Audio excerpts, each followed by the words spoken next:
God.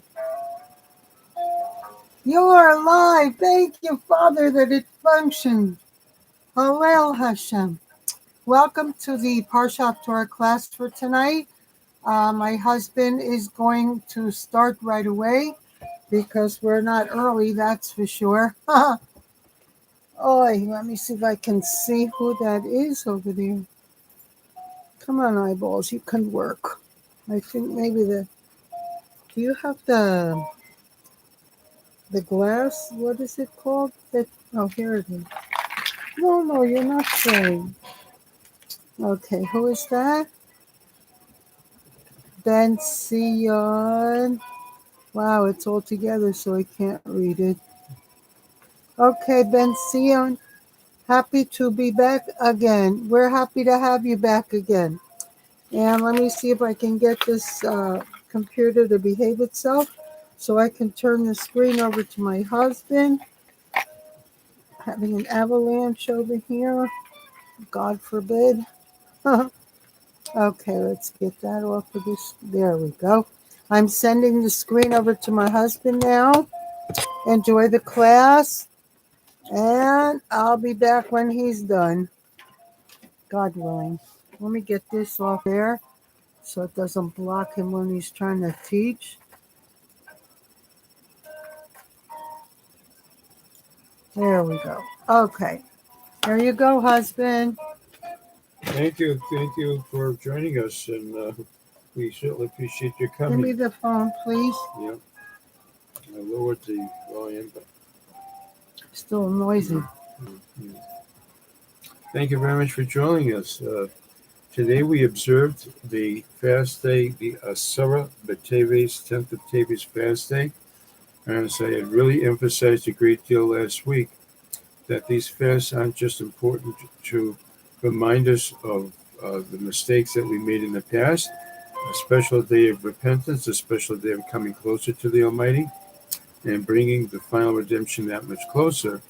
I pointed out last week that the situation which we find the Jewish people in all over the world, and in the land of Israel especially, the many enemies who are rearming, they're getting recruits, they can't get adults, so they get teenagers. That's how desperate they are, because Israel has been forced to eliminate so many of their adult soldiers.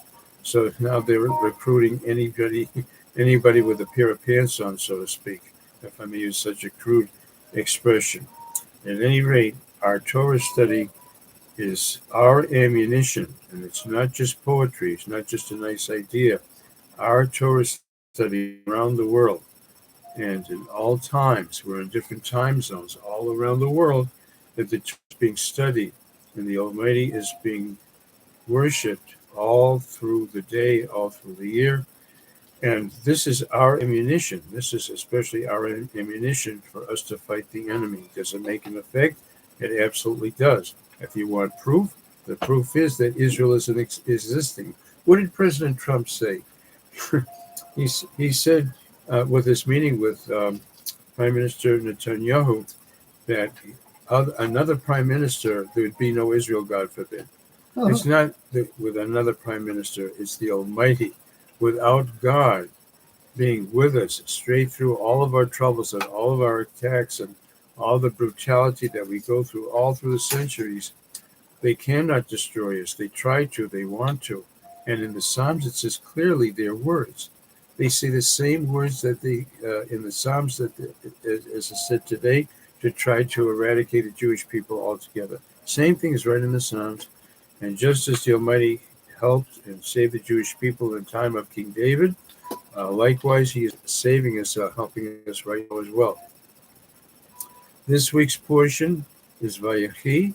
It's the last portion in the first book of the Bible, Genesis, the last Torah portion.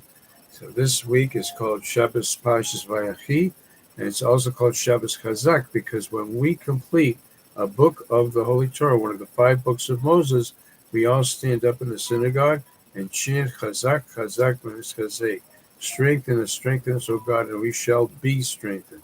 And boy, do we need that strengthening right now. We absolutely do. So Parshas Vayechi is the conclusion of Yaakov Avinu, the third of the three patriarchs, the conclusion of his life, the last 17 years of his life, which he spent in a pretty unlikely places. We'll explain very, very soon. I wanted to share with you, because our class is so short and there's so little opportunity to cover that much. There's something from last week's portion that I wanted to continue. In the last week's portion, Jacob and the whole family did come down to Egypt. Yosef settled them in Goshen, which was a beautiful neighborhood, beautiful area in Egypt that actually had been given to Sarah, our matriarch, many years ago when the Pharaoh of those days had taken away Sarah and the Almighty punished him. So to appease her, he gave Abraham many presents. He couldn't touch her. He couldn't do anything to her, thank God. And in order to appease her, he gave her a piece of Egypt, at the very Goshen where Joseph settled the Jewish people. That's the very area that was given to Sarah, our matriarch, to show you that everything in the Torah is very precise and everything fits together most amazingly. So now that we have to come down into the exile of Egypt, there's no food, there was a terrible famine. Where are we sent to? The piece of land of great comfort, which was given to our matriarch Sarah Imenu. At any rate, at the end of last week's portion, the results of the famine are also given clearly in the Torah. Egypt was the only country that had money, and the other countries had to come down as Yaakov and the family came down in order to purchase food. And food is something that's a constant necessity. And of course, we could see that the economy of Egypt, of course, did very well as a result of the famine, because Egypt was the only country that had food. Joseph had given the advice upon Pharaoh's dream to store food for 7 years, enough food for 7 years. The food that the Egyptians themselves had stored, as we learned last week, spoiled. It all spoiled and rotted. I understand that there's a lot of humidity there in Egypt, and that was a factor in it too. And the Almighty wanted the entire civilized world dependent upon Egypt and upon Joseph. So that's exactly what happened. People came down, they had spent their money. They ran out of money. They ran out of money to buy food. And he said to Joseph, why should we pass away in front of you? We don't have any more money. All the money's been given to you. And Joseph very carefully gave it to Pharaoh. He didn't keep anything for himself. He's very honest about his work and being the administrator of Egypt. Besides being second to the king, he was the administrator over all matters pertaining to the government. So Joseph told them, if you ran out of money, give us your animals. The animals will belong to Pharaoh. Well, that got used up too. And they said, there's nothing left except for our bare bodies and our land. So Joseph said that you'll do in the future, the land will belong to Pharaoh too. And when you have your crops, and of course the crops in Egypt were very good, so you will give 1/5 to Pharaoh, and 4/5 will be for the needs of your household, to plant the fields, and to all the things that are necessary. When Jacob came down, the land was blessed and the Nile rose, and that's how the Egyptians were able. That's how they were able to grow food now. At any rate, Joseph was very precise in everything he did. 1/5 you'll give to Pharaoh. See, everything, as you can see, kept Pharaoh very happy, kept him very wealthy and fully in charge, even though that Joseph was running the country. Joseph was very careful to show that Pharaoh was still the king. But he did something very interesting that I wanted to share with you from last week's portion before we go on with this week's portion. That the land belonged to Pharaoh, and 1/5 of the crops was to go to him, except for the priest's land. The priests were exempt from this rule of Joseph. They had their land, they grew their food on it, and they did not have to pay this huge tax of 1/5. I want you to know that everything in the Torah is very precise. If one can afford it, for charity, one should give 1/5 of their income. Minimum should be 1/10 of the income, but ideally to give 1/5 of the income. Everything is learned from what the Torah teaches us here. 1/5 should go to the real boss, to the Almighty. Anyways, it's very puzzling and it seems upsetting that all the Egyptians, their land now belongs to Pharaoh. They have to give a big tax of 1/5 of crop every year. And the priests, these are priests of idolatry, they're not Jewish priests, God forbid, of course not. These are Egyptian priests, and they were also the noblemen of the country, and they're exempt. Why did Joseph do that? Why did he exempt them from this tax? On the contrary, it shows like he's, God forbid, showing them some special honor, which, being priests of idolatry, is the exact opposite of what the whole Torah is all about. If anything, they should have been taxed even more than everybody else. Well, the answer is very, very, very astounding and a wonderful lesson for us all. Before Joseph became king, he was working for the king's officer, Potiphar. Potiphar's wife, interested in him, tried to entice him to sin with her. He refused and refused, and when he almost gave in, he ran away, leaving his garment with this really horrible, immoral woman, Potiphar's wife. What does she do? She starts screaming and makes it sound as though Yosef had attacked her, and she was the victim, not the perpetrator of this crime. So she's screaming, and she says that this Hebrew boy, whatever, attacked me, and I screamed, so he ran away and left his coat. A complete and total lie, of course. Complete and total lie. And she is the one that was trying to entice him. He ran away from sin. That's an important thing for you and I also to remember. If you're in bad company, if you're with a group, could be even an affair, could be even a celebration, it could be even a wedding, a bar mitzvah, or just a plain nice get together, and people are just gossiping. Get out of there. Just plain get out of there. If you can't change the topic of conversation, just plain get out of there. So that's what he did in order to not sin, a terrible sin, whether it's a Jewish people or non-Jewish people, all human beings are not to commit adultery. It's one of the 7 Nochai commandments as well. And although this is before the giving of the Torah, it's not before the 7 Nochai commandments. So she frames Joseph, and he's thrown into prison where he suffered for 12 years. And then we have Paro's dream. That's how he got out eventually, and he became, of course, the ruler over Egypt. But I'm going back to the point at which he was framed, and these priests who served as the judges actually judged in his favor.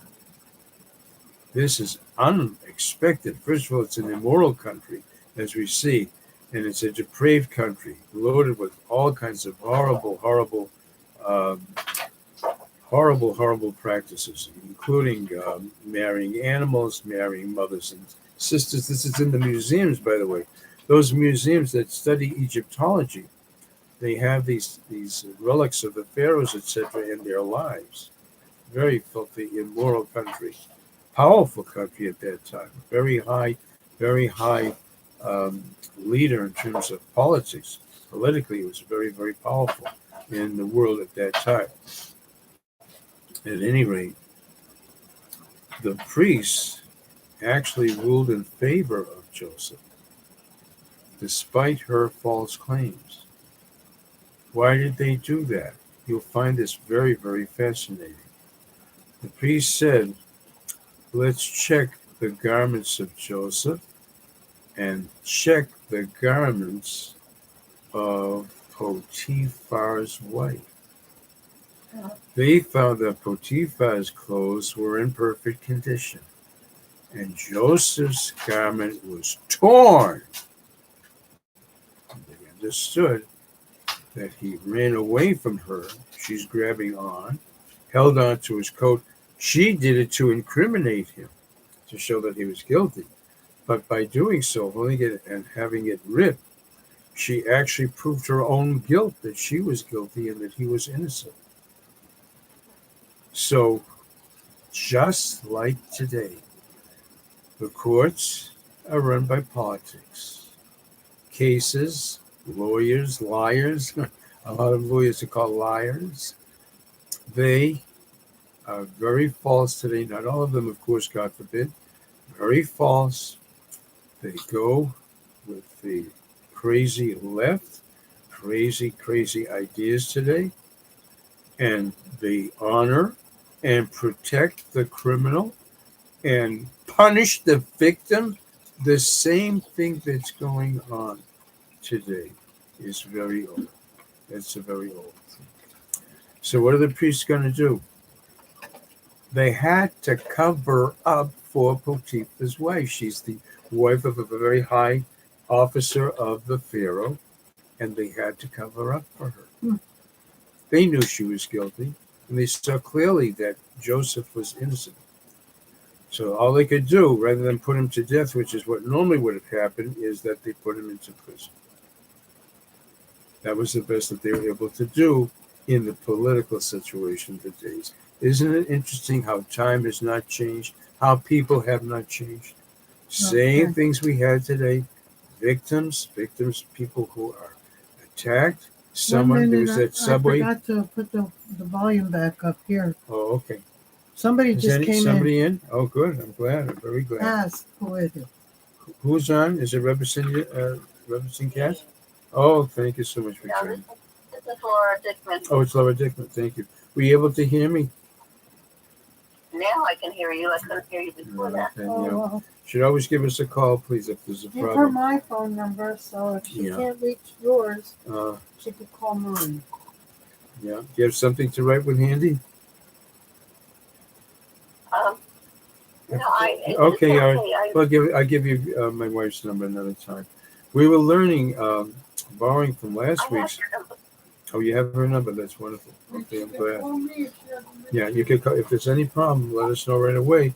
And thank God, as in this case, all I had to do is to bring the phone closer to my mouth. That's all we had to do. So we were taking material actually from last week's portion. We're going to spend some time on this week's portion too. That Joseph was framed by Potiphar's wife and the priests who were the judges of their court system in those days.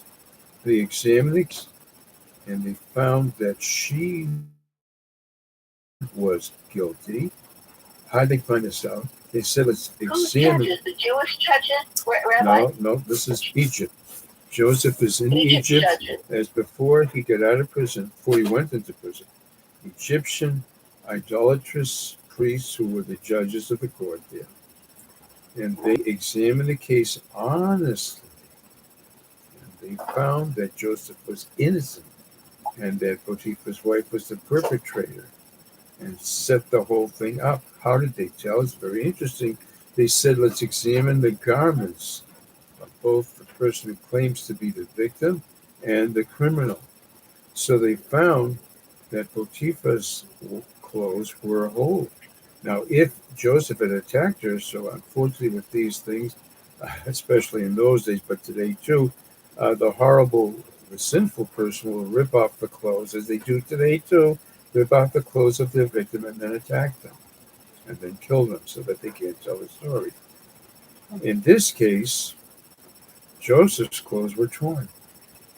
Hers were fine because she's the troublemaker, and she hung on to his garment. He ripped himself away, tearing his clothes to get away from sin.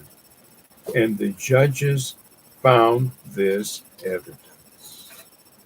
Because of the politics like we have today, they couldn't put Potiphar's wife in prison and what she truly deserved. It reminds me so much of who was what was her name with the C? Uh, Hillary Clinton. Hillary Clinton. Perfect example. Should have gone to jail many, many times. She destroyed evidence, destroyed thousands of government documents from her phone. She should have easily gone to jail. So the crooked people in charge, they said there's no judge that could convict her. Of course there was. Of course there was. It was plain. So this is the situation in Egypt. So what could these priests do? They had to cover up for Potiphar's wife because she was the wife of a high official of the king, and this would be a big embarrassment to the king. So what they did is instead of putting Joseph to death, they put him in prison. That was the best they could do to make it look like he was being punished for a crime he did not do. So I brought out this story, I took the time for it, because in last week's portion, when everyone ran out of money, all the countries ran out of money trying to buy food from Egypt, their money was spent. Joseph says, bring your animals.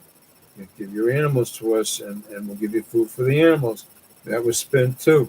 So at the end, he says, your land will have to belong to Pharaoh, and you give him one-fifth of your crop every year. Every year, the land will belong to him. And this is what they were delighted because this way they could stay alive. This way they would be able to continue living. So they would get the grain from Joseph, plant the grain, grow their crops, and give a fifth to Pharaoh, and then have leftovers for their family, etc., etc. So they had to give them their animals too, or no? They had to give their animals too. They spent them all too. Everything was spent. Everything was spent. I need 5 classes for one push. I'm telling you, there's so many details in these things. So later, what did Joseph do? When he made this tax, he did everything for Paro. Paro would have no complaint to him. All the money was sent to Paro. Joseph didn't keep anything for himself. All he had was this big famous name of being Pharaoh and being officially the ruler when Joseph was really running everything. So what did Joseph do? He put the tax on everyone, but to reward these priests, even though they were idolatrous priests, told that they were trying to do the right thing. They judged in his favor, but they had to put him in prison anyway for appearance's sake. So that's one of the interesting, wonderful things that we see with Joseph, that to always remember someone has gone way out of their way to help you. That you should, even if it's someone that has many disgusting traits and many faults, etc., etc. Nevertheless, if they have done something especially good, heroic, which it was for them to declare that Joseph was innocent, was very heroic, for sure. So he therefore spared them, that their land would not belong to Pharaoh. Amazing thing.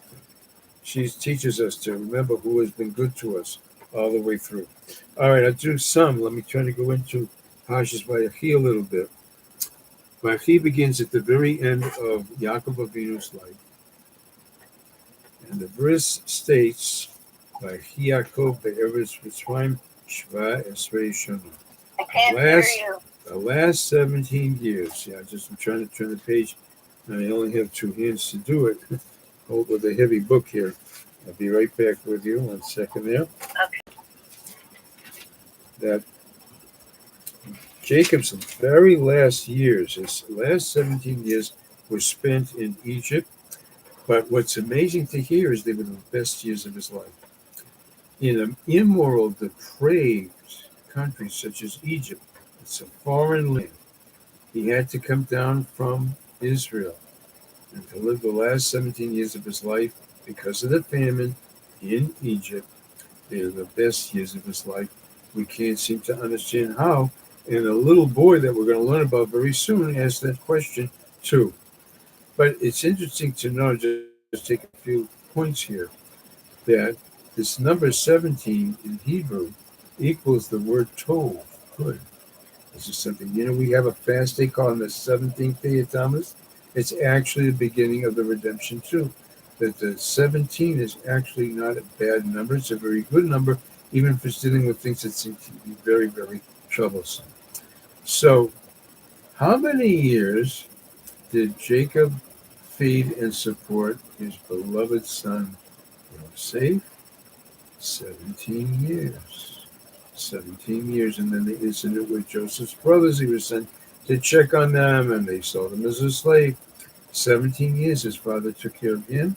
And for the last 17 years of Jacob's life, his son Joseph took care of him. Everything is very, very careful, very precise in the Torah. Now, one of the interesting things that we know is the fact that when you look in the Torah scroll, fortunately, women very rarely have a chance to really see the Torah scroll close up. And I say that's unfortunate, because they should be able to see it. And we carry it, of course, to the women's section when it's being taken out. They show great love for the Torah, better than the men do, more respect than the men do, etc. At any rate, when you look at a Torah scroll and you look from portion to portion, let's say that you're looking from the end of last week's portion to the beginning of this week's portion. You'll have trouble finding the place. Where does he start from? Normally, there's a good space, there's a very obvious space between one portion of the Torah and another. And it's very obvious where the end would be from the previous portion and the beginning of the new one. But here, the one who's reading the Torah and the one who has to show the place, you have to look twice. Why? Because instead of a good-sized space that there normally is, there's only one blank letter of space. Enough space of the parchment to fit one letter. That's the whole separation. Now, you and I do a lot of reading in library books. We read books that we're interested in, hopefully Torah books very much. In the English language, for instance, so we have paragraphs, right, and sentences and chapters, and it's fairly easy to tell where you are. Oh, I finished that paragraph yesterday. I'm going to put my bookmark there. I know where to start from today as I continue in the book. So this is very strange that our Holy Torah to separate between the end of last week's Parsha, in which the Jewish people are settled in Egypt by Joseph, and this week's Parsha, which starts with the last 17 years of Jacob's life, only one tiny space. The bare minimum to separate from one portion to the other. So it almost looks like it's closed up. The space between the portions that would normally be there is closed up except for one letter space. This is to teach us a lesson. Yeah? The space from left to right or above it? The Torah is written from right to left. There have to be spaces above too. There are margin in Torah. Yeah. This is Hebrew goes from right to left. So the end of last week's portion, the sentence would end on the right, and on that same line, one space. Yeah, good question. Very good. Yeah. On that same line is just one letter blank. One space, a space for one letter that's left blank. This is because it's very strange for the Torah to do this. All the other portions, you wouldn't have this problem. So this teaches us that when Yaakov Avinu, the great tzaddik, passed away, that the eyes and hearts of the Jewish people became all blocked up, just like the space is blocked up Their eyes and their hearts were blocked up because the Egyptians began to subservient, make them, to begin the slavery and the terrible affliction of the Jewish people. So this is indicated that while Yaakov was alive, we were safe.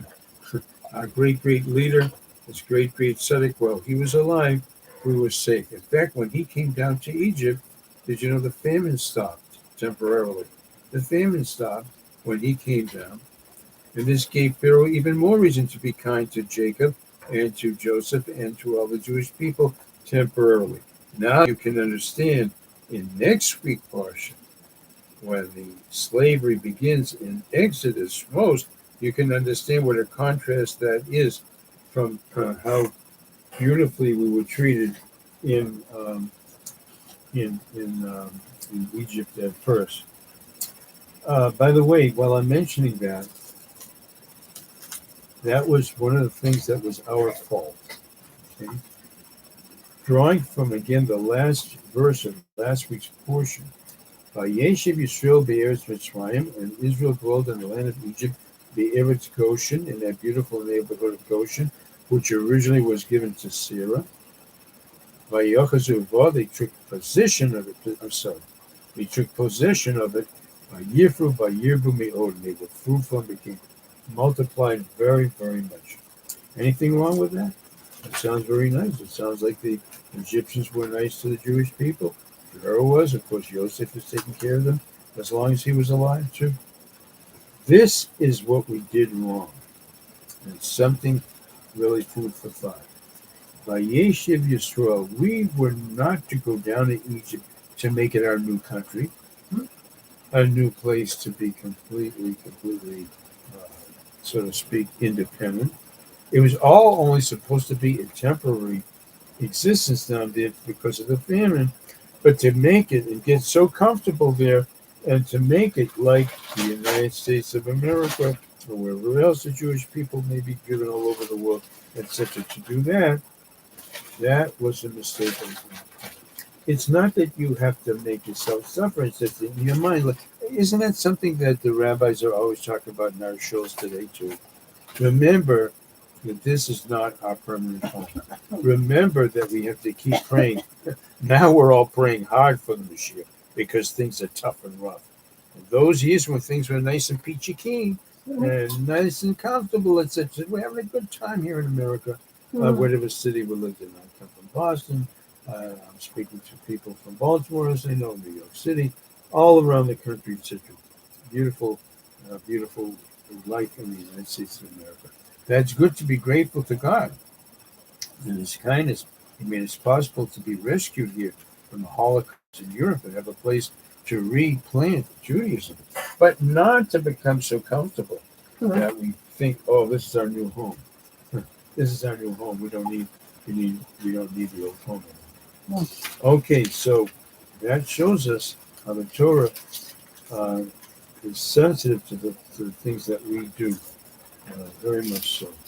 I'm just going to take a look. I want to spend a few minutes. I wasn't to make too long. But it seems I'm going to spend a few minutes. No, a few more than a few. I want you to cover the HafTorah because I don't think I'm coming in. Yeah, I'm going to do a little bit about that Torah too. Okay. Please, everybody, including Rebbe Sinisa, please remind me. All right. Okay.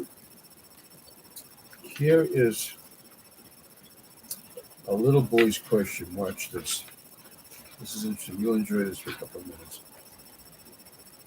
It has been told to us, brought down from the Lubavitch Rebbe's, that when the third Lubavitch Rebbe, his nickname was the Tzemach Tzedek because of the great works of Torah he wrote, when he's a little boy, he's learning in Cheder, and his teacher, by Yaakov, he's learning the portion, this week's portion. He's a little boy. And Yaakov lived the Eretz Mitzrayim, the land of Egypt, Sheva Esrei Shana, 17 years. So his teacher translated for him according to the explanation of the holy Baal Shem Tov, the founder of all Hasidus. So his teacher shared with the little boy this explanation that I told you, that Jacob lived in Egypt for the 17 years, he says those 17 years were the best of Yaakov's life. Earlier in life, he had to grow up with horrible Esau. Esau wanted to kill him. He had to run away. He spent 22 years with cheating, wicked Uncle Laban. Then he finally gets out of there. His daughter Dinah is attacked. He finally comes home. Finally, he's home with his father, Yitzchak Avinu. What happens next? Who remembers? What happens next? Yosef and his brothers. Yosef disappears. His father, Yaakov, thinks that Yosef is dead. His beloved son is gone. Trouble. One thing after another. Yaakov had a very, very tough, very, very rough life. So the Baal Shem Tov is taught us that these last 17 years, when Jacob is in Egypt, they were the best years of his life. So when the little boy came home, he's going to grow up to be the third Lubavitcher Rebbe, a smart little boy. When a little boy comes home from Cheder, so he asks his Zaidi, it's the first Lubavitcher Rebbe, he was the third, and his Zaidi was the first Lubavitcher Rebbe. Is it correct that Yaakov, our father, who's the best out of Avanusik and Yaakov is the top? Did you know that too? His best years were the 17 years he's dwelling in Egypt, that immoral, horrible country, where the worst crime and the worst filth was practiced, etc. They married animals. They served idolatry in all kinds of horrible ways, as we well know. So his Zaidi answered him. He says that Yaakov Avinu, before going down to Egypt, sent his son Yehuda to Yosef. This was after Yaakov was told that Yosef was alive. He sent his son Yehuda to Yosef to set up a building, set up a facility for Torah study. Wow. So Rabbi Nehemiah says that Yehuda was sent specifically not just to find a nice, pretty neighborhood, not just to see where the supermarket is, a 7-mile market, or whatever. Go down there and establish a very goyish, idolatrous, immoral, depraved country. Set up their yeshiva, set up their place for the Jewish people to learn. So this is set up in Goshen, as we said, belonged to Sarah, our matriarch. And when the Jewish people, who are all going down to Egypt now, Yaakov and the family, and they're going to be stuck there, as you know, till the Exodus from Egypt, and they learn Torah, they come closer to Hashem. And with this Torah, when you learn Torah, then you're close to the Almighty, and that can make Egypt, even depraved, dark, immoral, horrible, evil Egypt, it can make it the scene for where you enjoy the last 17, the best years of his life were there. So this is dealt with. I'm going to just say a couple of words about the HafTorah fairly shortly. Keep going. We're enjoying it. All of us. Yeah, no, I'm gonna close soon. But at any rate, I wanted to share with you the beautiful teachings of our Lubavitcher Rebbe, who explained, is the question really answered?